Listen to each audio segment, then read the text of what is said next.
think it's both. Like when I worked at Public Health England, I genuinely was really proud of what I was doing. I developed many tests, many assays, many PCR tests, which makes me very, very angry on Facebook when people are now all saying that they know about them.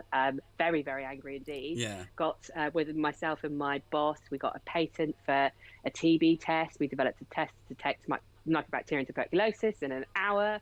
Wow. And so did do a lot of good, I think. Yeah. I mean, in amongst that, there was lots of crying and lots of why has this not worked? Why has this not worked? I mean, just like, and also, on a Sunday night, I don't want to go in.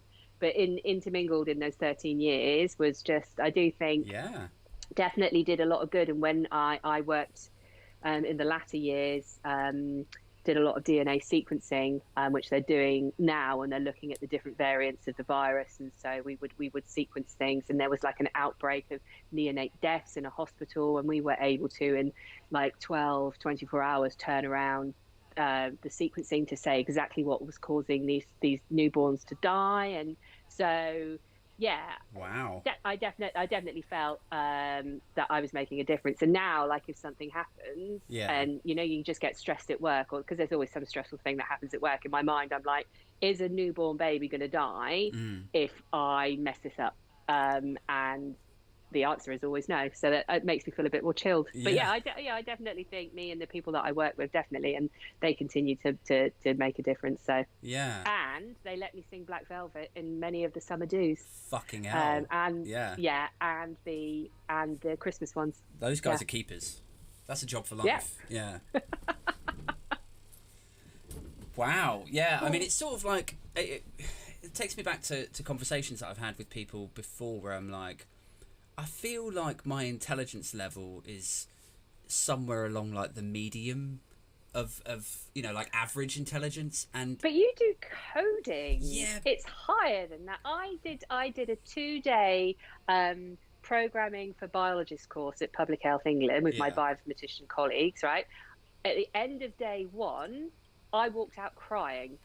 Everyone else got it, and I was just like, my hand up going, I don't understand, why does it not work? Why doesn't it work? Why doesn't it work? And they were like, because you haven't put this dot here. And I was like, this is insane. I mean, my child was very young then. I had very limited sleep, and I think I had a urinary tract infection as well. So I'm just saying, just there all were of other that. factors to it. I get it. Factors, but I actually walked out of the porta cabin in which we were learning in, and I was like in tears, and I'm like, I cannot do this. So you do this all the time, dude. So hats off. Like, it's insane. Maybe it is a case of like, grass is greener, or like, context, but it feels to me like my intelligence fluctuates somewhere around the average for a human being, and so I'm quite comfortable.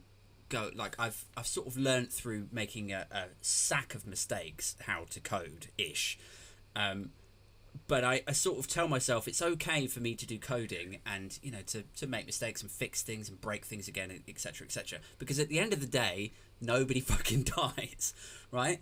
But I would like to try being an airline pilot or a doctor, a surgeon or something, but I could never, ever explore that, because I know that on a bad day, if I fucked up, then somebody might lose their life, or, if it's an airline thing, maybe 300 people, and me. I mean, that would be the real tragedy if I died. And crucially, I mean, those are far more high-octane jobs, aren't they? I mean, being a molecular virologist in a research lab, in a diagnostic lab, there's and I guess maybe in the other jobs there's procedures in place that like what you've done has been checked. It certainly was the case with me. Maybe they just saw me as a liability, I don't know. Let's just double check that there, Dr. Cross. But I think there's definitely more high octane things. And speaking of which, I remember saying to my partner last year, because in my role in the civil service now, I work in a scientific institution, more marine biology, really, but I got into the institution through the root of norovirus and how that is in oysters and stuff, and people getting sick, and that's where I came in. And now I do portfolio management. I'm in the sort of management end of science, so I'm not pipetting every day, and I manage a research and development portfolio.